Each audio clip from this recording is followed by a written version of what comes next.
Former spoiled rotten kids, when did the real world really hit you? I was a spoiled rotten child and also into my teen years. My parents bought me a brand new red convertible for my 16th birthday.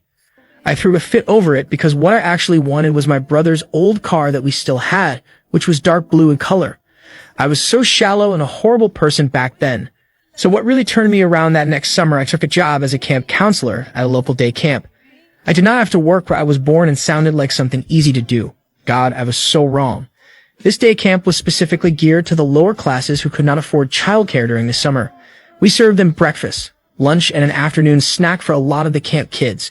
This was all they would eat that day, and on Fridays they would beg for extra food snacks to take home for themselves and or their siblings because they may not get to eat again until Monday. This really hit me hard. But the part that got me the most, this one kid, around 5 or 6, would refuse to take their shoes and socks off.